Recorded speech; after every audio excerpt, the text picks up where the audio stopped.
गुरुजी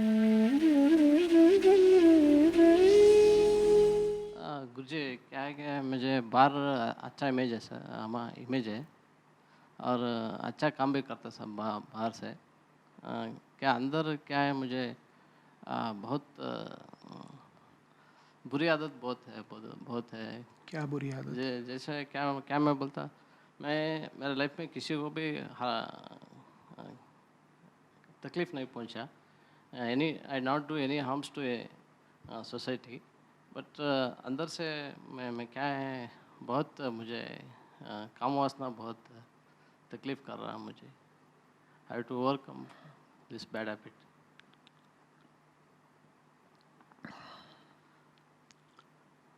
काम वासना तकलीफ क्यों दे रही है? वो क्या है बुरी आदत मुझे बचपन से लग लग गया, क्या मुझको मालूम होता नहीं। नहीं, काम वासना अपने आप में तो पता नहीं बुरी आदत है या नहीं, वो आपको तकलीफ क्यों दे रही है? क्या बोलता हूँ, मैं बहुत भोग का जीवन चला रहा हूँ गुरुजी। हम्म? भोग का जीवन चला रहा मैं। हम्म। पैसा वैसा बिजनेस सब अच्छा है ना। ठीक मैं क्या है। आपका समझता, दिन जाता किस चीज़ में है फिर? मैं एग्रीकल्चर करता है गुरुजी। एग्रीकल्चर करते हैं, बिजनेस भी चलाता। बिजनेस चलाते हैं। तो ये दोनों काम यूं ही हो जाते हैं या इनमें मेहनत करनी पड़ती है, ध्यान देना पड़ता है? ध्यान देना पड़ता है गुरुजी। ध्यान देना पड़ता है। ठीक है। वैसे ही ध्यान देना पड़ता है ना, जैसे अभी मेरी बात पे ध्यान दे रहे हैं। देना पड़ता तो मेरी बात पर ध्यान देते वक्त तो आप कह रहे हैं कि सेक्स वगैरह सक्रिय नहीं है। है। नहीं नहीं गुरुजी। तो आप जब अपने खेती बाड़ी, एग्रीकल्चर और धंधों पर ध्यान देते हैं, तब वासना कैसे सक्रिय हो जाती है? तब भी नहीं होता तो गुरुजी। फिर कब होता है? तब घर में रहता ना, तब ऐसा ही फ्रेंड्स के साथ रहता ना। हुँ? फ्रेंड्स के साथ घर में बाहर नहीं, रहता। तो आपका जब काम है और वो काम समय मांगता है, श्रम मांगता है, तो आप समय उसको दीजिए। आप इन फ्रेंड्स को समय कैसे दे देते हैं?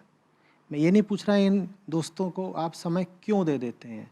मैं पूछ रहा हूँ कि जब आपके पास करने के लिए एक काम मौजूद है, वो जो कुछ भी है, सबके अपने अपने पेशे होते हैं, व्यवसाय होते हैं।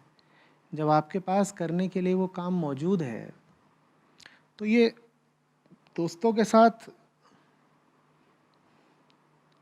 समय ख़राब करने के लिए आपने कहाँ से गुंजाइश निकाली? सही मिलता है, टाइम मिलता ना। टाइम मिलता है या टाइम चुराया? चुराया, टाइम चुराया। चुराया। तो क्या हम कहें कि मूल बात ये नहीं है कि काम वासना वगैरह सक्रिय हो जाती है। मूल बात ये है कि जो सही काम करना चाहिए, उससे समय चुराया। उस समय चुराने की सज़ा मिलती है कि चुराए हुए समय में अपने लिए नरक पैदा करोगे। सही काम से समय चुराओगे तो निश्चित ही उस समय में कौन सा काम करोगे? कुछ ऐसा ही करोगे जो नहीं करना चाहिए था। क्योंकि अगर सही ही काम करना होता तो सही काम से सबसे पहले समय चुराया ही क्यों होता? आप एक संस्था के अध्यक्ष हैं, आप कह रहे हैं उस संस्था को आगे बढ़ने की ज़रूरत है, उसकी हालत कोई ख़ास अच्छी नहीं है। आप अपने और काम करते हैं, कुछ आप खेती बाड़ी का बता रहे हैं, कुछ और भी होंगे आपके काम धंधे। वो जो भी हैं वो श्रम मांगते हैं, आपकी पूरी ऊर्जा मांगते हैं, वो चाहते हैं कि आप उनमें डूबें। और ऐसा आप खुद ही कह रहे हैं, आप स्वयं ही मान रहे हैं कि हाँ ऐसा है। तो वो काम जो होना चाहिए उससे आप कन्नी काट लेते हैं, उससे आप समय चुरा लेते हैं। चुराया हुआ समय कभी किसी को नहीं फलता। चुराया हुआ समय कभी किसी को नहीं फलता। चुराए हुए समय में आप जो कुछ करेंगे वो उस वक्त आपको भले ही मीठा लग रहा हो या सही लग रहा हो, अच्छा लग रहा हो, पाएंगे यही कि उससे आपने अपना नुकसान ही करा है। अब यहाँ ये सत्र चल रहा है, आप में से एक आध दो लोग उठ करके बाहर चले जाएं, घूमने लगें, भली भांति ये जानते हुए भी कि इस समय का सदुपयोग क्या है। अभी घड़ी में जो भी समय हो रहा है 10:15, इस समय का सदुपयोग क्या है आपके लिए? आप सब जन जो यहाँ बैठे हुए हैं, क्या है? कि यहाँ मौजूद रहें ना, इस समय पर यहाँ मौजूद रहें, और ध्यान कहाँ रहे? बातचीत में। ठीक? उसकी जगह आप उठ के बाहर चले जाएं और आप कहने यही जाएं कि मैं बस ज़रा ताज़ी हवा लेने आया हूँ बाहर, और आप बाहर गए और फ़ोन आ गया, और फ़ोन पर बात कुछ ऐसी चली और ऐसी खिंची कि आधे घंटा, 1 घंटा। फ़ोन अक्सर इस नीयत के साथ नहीं आते हैं कि बातचीत घंटे भर होगी, पर बातचीत का मिजाज ही कुछ ऐसा होता है कि होनी होती है 2 मिनट की और हो जाती है 1 घंटे की। और वो 1 घंटे की नारकीय बातचीत, और उसने आपका भेजा बिल्कुल मथ के रख दिया, दिमाग खराब कर दिया एकदम। और फिर आप भीतर आए और मुझसे पूछें कि आचार्य जी, मेरी ये दुर्दशा क्यों? मुझ पर क्रोध क्यों सक्रिय हो गया? मुझ पर ईर्ष्या क्यों सक्रिय हो गई? चिढ़ क्यों सक्रिय हो गई? तो मैं ये बताऊं कि आप पर क्रोध वगैरह क्यों सक्रिय हो गया? मैं सबसे पहले ये पूछूं कि मुझे ये बताओ बरखुरदार, तुम यहां से गायब कैसे हो गए? बोलो, कौन सा मुद्दा पकड़ूं? लेकिन आप ये नहीं बता रहे हो कि आप यहां से गायब कैसे हो गए। उल्टे आप मुझसे पूछ रहे हो कि काम वासना चढ़ाती है और तमाम तरह के चित्त के विकार चढ़ाते हैं, ये हो जाता है। और जहाँ वासना है वहाँ क्रोध भी होगा, जहाँ वासना है वहाँ डर भी होगा, लालच भी होगा, ये सब साथ साथ चलते हैं भाई बहन, है ना? आप सवाल ही क्या सही पूछ रहे हो? बोलो। मूल सवाल आपको नहीं करना चाहिए, किसे करना चाहिए? मुझे करना चाहिए। जायज ये है कि मैं पलट करके पूछूं कि जनाब, आप गायब कहाँ हैं? और आप एक बार गायब हो गए उस जगह से जहां आपको होना चाहिए था, उसके बाद आप जरा भी ताज्जुब ना करें अगर आपके ऊपर 50 तरह की ताकतें कब्जा कर लें। अभी चलो जवान आदमी हो तो वासना का नाम ले रहे हो, थोड़े बुढ़ा जाओगे, वासना उतना नहीं चढ़ा करेगी, तो कोई और चीज़ होगी, उसका नाम लोगे, कहोगे कि मैं ना अक्सर बहुत लालच में रहता हूँ या तनाव में रहता हूँ, रक्तचाप बढ़ा रहता है, दिल की बीमारी हो गई है,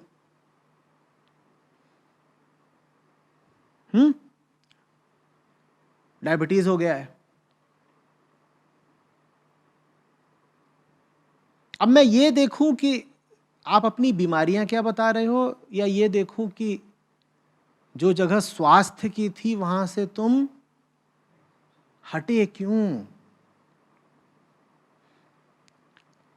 अभी मैंने बीच में कहा था ना कि पता नहीं काम वासना को बीमारी कह सकते हैं या नहीं कह सकते हैं। कहा था ना कि काम वासना को मैं निश्चित नहीं हूं कि बीमारी कहा ही जा सकता है। उसकी वजह है, वजह यह है कि ये सब चीजें शरीर की हैं,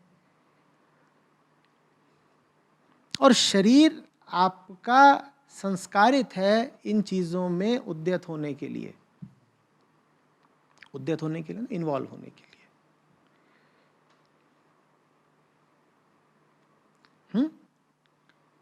शरीर आप जानते हैं क्या है? शरीर क्या है समझते हैं? शरीर, अगर पुरुष हैं आप तो समझ लीजिए आपका पूरा शरीर एक शुक्राणु भर है। The fundamental sex cell.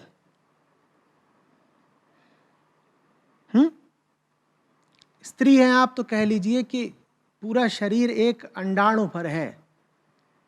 Again the fundamental unit of sexual existence, sex cell. अब आप कहेंगे वो तो इतने से होते हैं।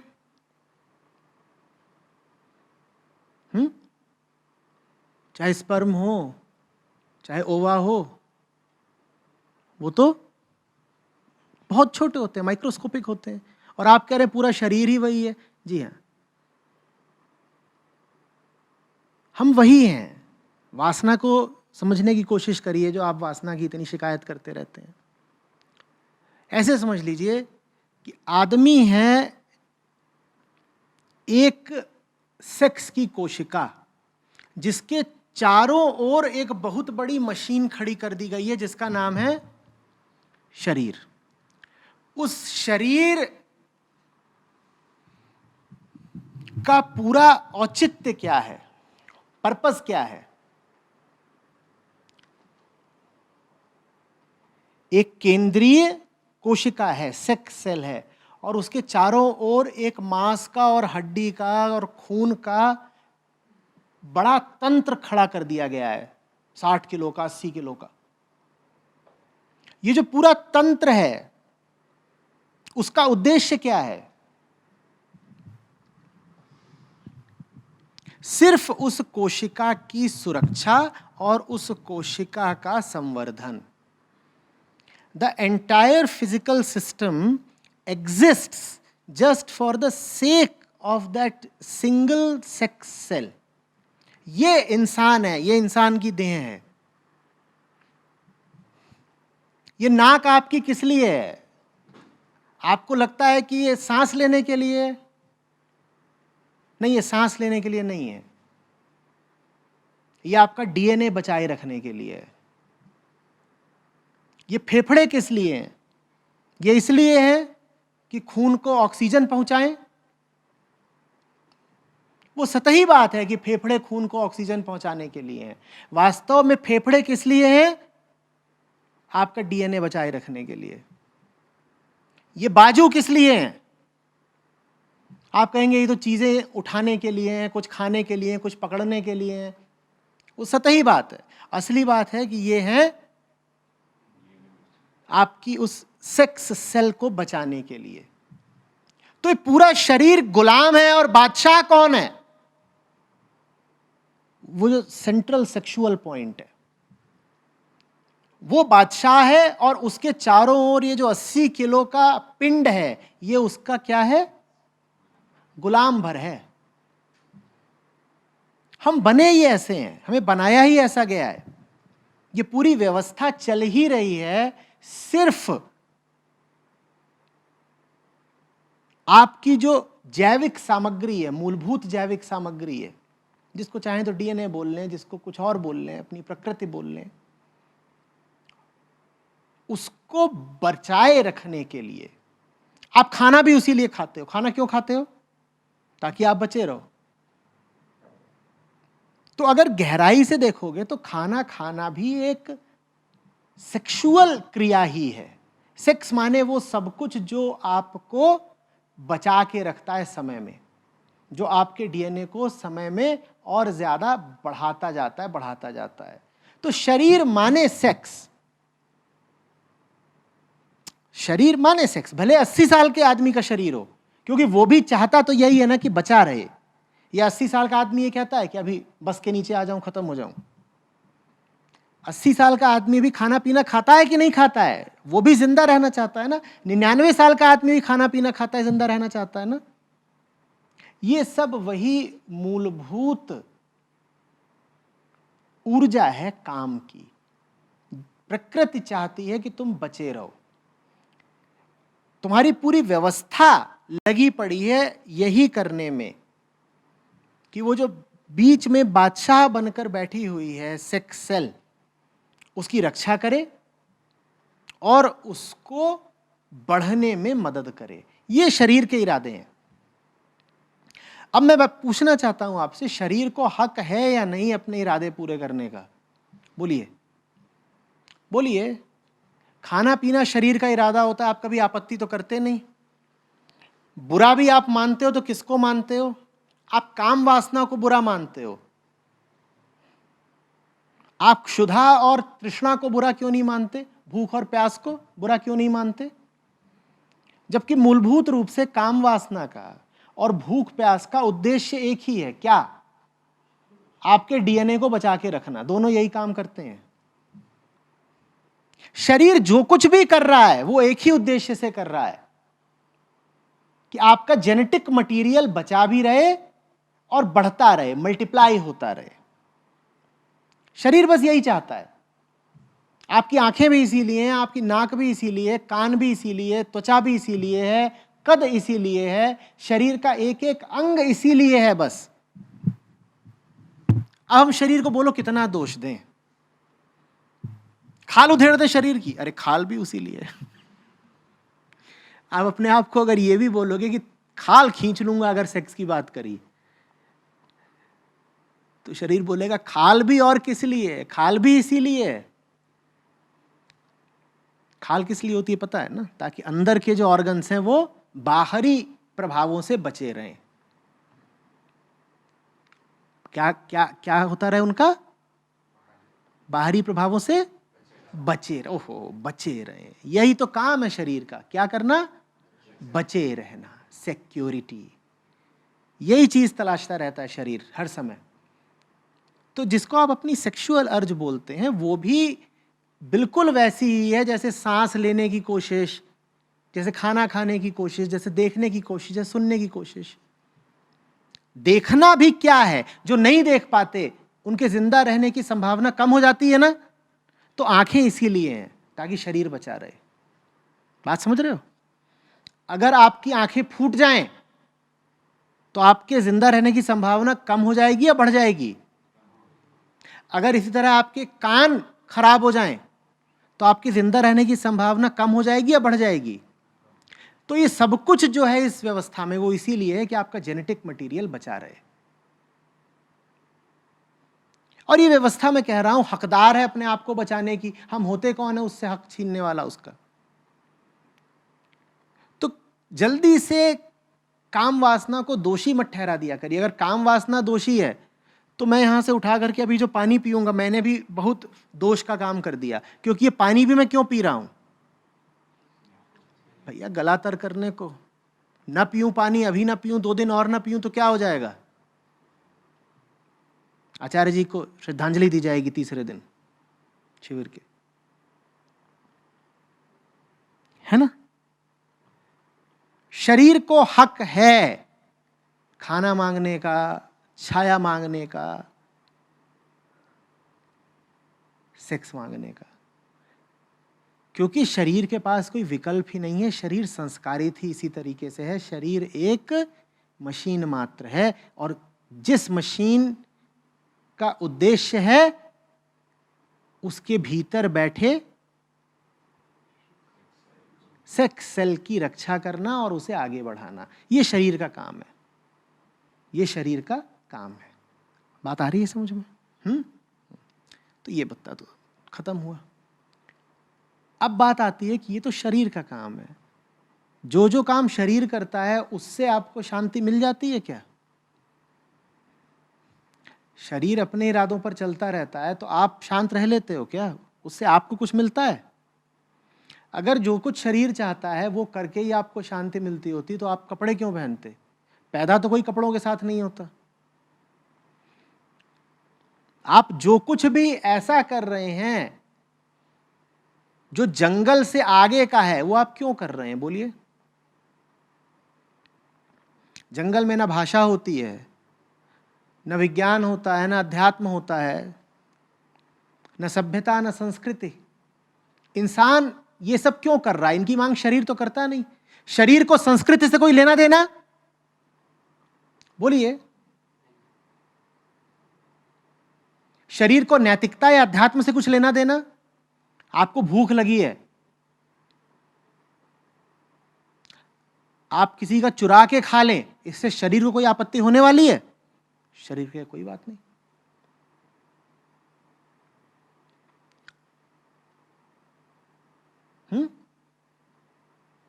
आप अपने बचाव के लिए किसी की हत्या कर दें, शरीर को बुरा लगेगा? आपको ठंड लग रही है, अपनी ठंड मिटाने के लिए आप एक जानवर को मार के उसकी खाल ओढ़ लें, शरीर को बुरा लगेगा? शरीर तो प्रसन्न हो जाएगा, क्योंकि शरीर का उद्देश्य तो पूरा हो रहा है। क्या उद्देश्य शरीर का? बचे रहना। शरीर को तो अच्छा ही लगेगा। किसी का खाना चुरा के खा लिया, अच्छी बात है, खाना तो मिला। किसी को मार के उसकी खाल धारण कर ली, अच्छी बात है, खाल तो मिली। आपको कैसा लगेगा? आपको कैसा लगेगा? तो आप और शरीर एक नहीं हो, दोनों के इरादे, उद्देश्य, मंसूबे भी एक नहीं हैं। आ रही बात समझ में? तो शरीर जो कुछ करता है उसका हम एक साझा नाम रख देते हैं, सेक्स। शरीर को क्या चाहिए? सेक्स। उसमें सब कुछ शामिल हो गया, उसमें जीवेषणा भी आ गई, खाना पीना, जो कुछ आदमी करता है वो सब कुछ उसी में शामिल कर दिया। आपको क्या चाहिए? आपको कुछ और चाहिए, समथिंग एल्स, कुछ और। शरीर को चाहिए SEX, आपको बस SE चाहिए, समथिंग एल्स। वो जो X है सेक्स वाला, वो आपको नहीं चाहिए। और शरीर कहता है मुझे X ही नहीं, XX, XXX सब चाहिए। आप कहते भाई मेरा काम SE में हो जाता है, शरीर नहीं मानता। मुझे कुछ और चाहिए, जो तुम्हें चाहिए उससे मेरा काम नहीं चलता। मेरी भूख कुछ और है, मेरी मंजिल कहीं और है। अब आप अपनी मंजिल की ओर बढ़े नहीं, आप शरीर को अपने काम के लिए इस्तेमाल करें नहीं, तो शरीर तो खाली हो गया ना, कि नहीं हो गया? और शरीर के पास एक डिफॉल्ट उद्देश्य पहले से ही मौजूद है। क्या है वो डिफॉल्ट उद्देश्य? सेक्स। लेकिन आपको हक था कि आप शरीर को उस उद्देश्य से हटा के कोई और उद्देश्य दे दें, एक बेहतर उद्देश्य, वो आप दें ना। उससे आप मुंह चुराएं, गायब हो जाएं, तो फिर तो शरीर अपना काम करेगा, फिर तो शरीर अपना काम करेगा। जैसे कि आपके पास एक नौकर हो, बेवड़ा, वो क्या करता है? पीता है। पीता है, लेकिन है आपके अनुशासन में, आप जो कहेंगे वो करेगा। लेकिन वो करेगा तभी जब आप उसके साथ लगकर करवाएंगे। ऐसे नौकर देखे हैं ना, उनके साथ लगकर करवाओ तो कितना भी काम कर दें। घरों में भी होते हैं, दफ्तरों में भी होते हैं। और नौकर से मेरा आशय वही नहीं जो शारीरिक श्रम करता हो, कोई भी व्यक्ति जो कोई भी काम करता हो। देखिए ना ऐसे लोग, उनके साथ बैठ के करवाओ तो सब कुछ कर देंगे, उनको छोड़ दो तो फिर वो वही करेंगे जो उनका मन करता है। इस बेवड़े को छोड़ दो तो ये क्या करेगा? ये पिएगा।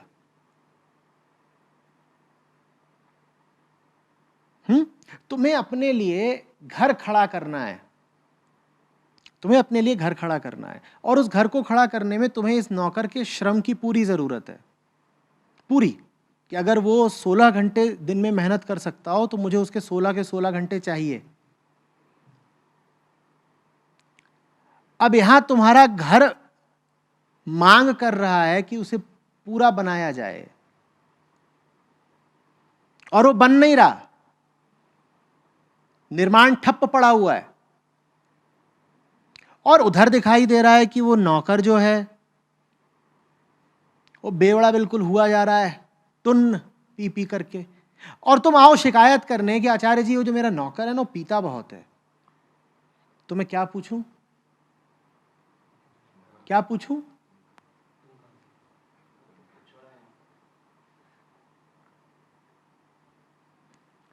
बेटा तुम अगर काम कर रहे होते ना सही, तो नौकर भी तुम्हारे साथ काम कर रहा होता और उसे पीने की फुर्सत नहीं मिलती। नौकर अगर पी रहा है तो इसमें मक्कारी फिर नौकर की नहीं है, तुम्हारी है। लोग काम वासना को ऐसे आते हैं अपराधी साबित करने, आचार्य जी ये काम वासना बहुत सताती है। अच्छा लेके आओ काम वासना कहाँ है, 2 जूते मारे उसको, लेके आना, यहां बैठाना, लेके आओ, कहाँ है, कहाँ है, दिखाओ काम वासना कहाँ है। जहां कहीं हो निकालो ना उसको, जेब में हो जेब में निकालो, कुर्ते में हो कुर्ते में निकालो, पजामे के अंदर से निकालो, जहां कहीं हो काम वासना निकालो, यहां रखो उसको सामने, मारेंगे उसको पट पट।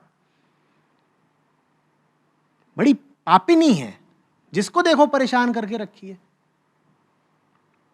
रोज एक ना एक आदमी यही पूछ रहा होता है, अरे हम क्या करें।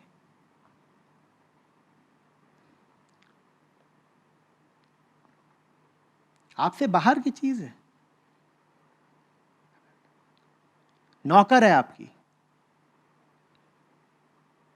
आपने काम किया होता तो वो आपके साथ लग करके कोई सृजनात्मक काम कर जाती।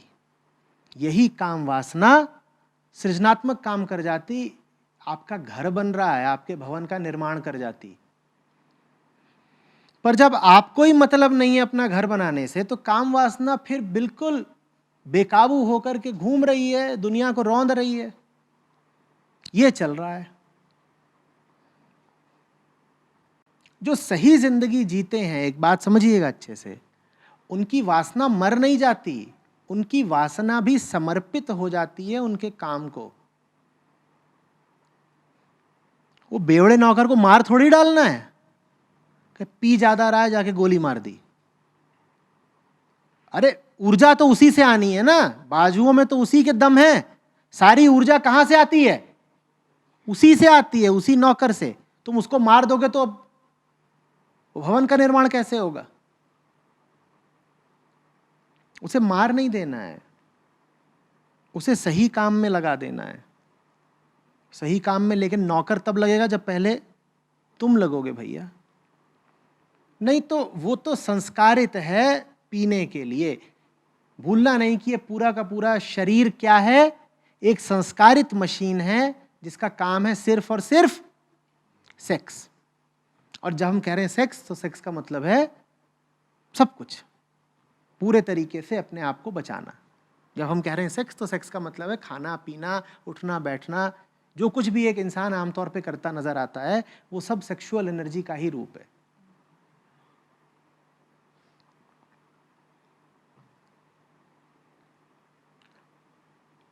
तुम नौकर की आदत नहीं बदल सकते। हाँ, तुम इतना कर सकते हो कि उसको खाली ना छोड़ो, उसको फुर्सत ना दो। लेकिन लोग एक से बढ़कर एक इरादे रखते हैं। वो ये नहीं कहते कि हम भी काम करेंगे और नौकर से भी करवाएंगे। वो कहते हैं नहीं, काम धाम तो हम कुछ नहीं करेंगे, हम जा रहे हैं नौकर को ज्ञान देने। नौकर की दारू छुड़ानी है, नौकर की दारू छुड़ानी है। तुम्हारा नशा कौन उतारेगा? नौकर का नशा उतारने को तो तुम बहुत तत्पर हो, तुम्हारा कौन उतारेगा? और तुम नशे में ना होते अगर, तो तुम नौकर का नशा उतारने पर ध्यान देते या अपना घर बनाने पर ध्यान देते? बोलो। तुम्हें अपना घर बनाने की कोई सुध नहीं है, तुम नौकर का नशा उतारने में जुटे हुए हो। इसका मतलब यह है कि तुम नशे में हो। और बहुत लोग ये करते हैं। उनसे पूछो कि तुम्हारी जिंदगी में कुछ सार्थक है, वो कहेंगे नहीं। फिर क्या करते हो? हम काम वासना पर नियंत्रण पाने के लिए साधना करते हैं। अच्छा, तुमने काम वासना पर नियंत्रण पा भी लिया तो क्या? बोलो क्या? वो जो बेवड़ा नौकर है, तुमने उसकी दारू छुड़वा भी दी तो क्या? तुम्हारे पास उससे कराने के लिए कोई काम तो है ही नहीं। उसकी दारू छूट जाएगी, दोनों मालिक नौकर एक दूसरे के सामने बैठ के मुंह ताकना एक दूसरे का।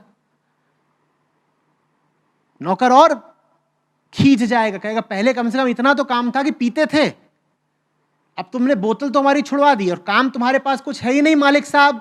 ना तुम्हारे पास कोई काम है, ना तुम हमें कोई काम दे सकते हो। अब तुम्हारा थोबड़ा देखे दिन भर। भाई, जो शरीर लगा रहता है सेक्स में, उसको कुछ काम तो मिला हुआ है ना? क्या काम मिला हुआ है कि दिन रात सेक्स के पीछे भागो? तुमने मान लो कोई जोड़ तोड़ लगा करके, बड़े ध्यानी हैं, बड़े योगी हैं, बड़ी विधियां लगाई, किसी तरीके से तुमने, हो सकता है कोई मेडिकल सर्जरी करा ली और बिल्कुल अपनी काम वासना फूंक डाली, खत्म कर दी। अब करोगे क्या बताओ? पहले शरीर कम से कम व्यस्त रहता था, अब वो खाली बैठा हुआ है ऐसे। और सच तो यह है कि शरीर की जो मूल वृत्ति है उसको नहीं बदला जा सकता। हाँ, उसको निर्देशित किया जा सकता है, उसको एक सही दिशा दी जा सकती है, उसको एक सही चैनल दिया जा सकता है जिसमें वो बहे। जो भी लोग जीवन में कोई सार्थक काम नहीं कर रहे होंगे, उनको सजा ये मिलती है कि उनकी जीवन ऊर्जा बिल्कुल बेलगाम होकर के चारों तरफ उपद्रव करती है।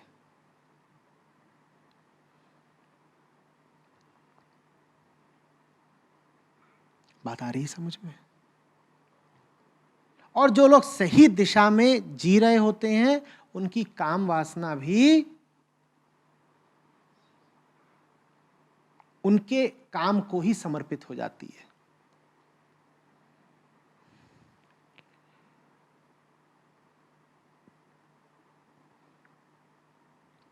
आ रही बात समझ में?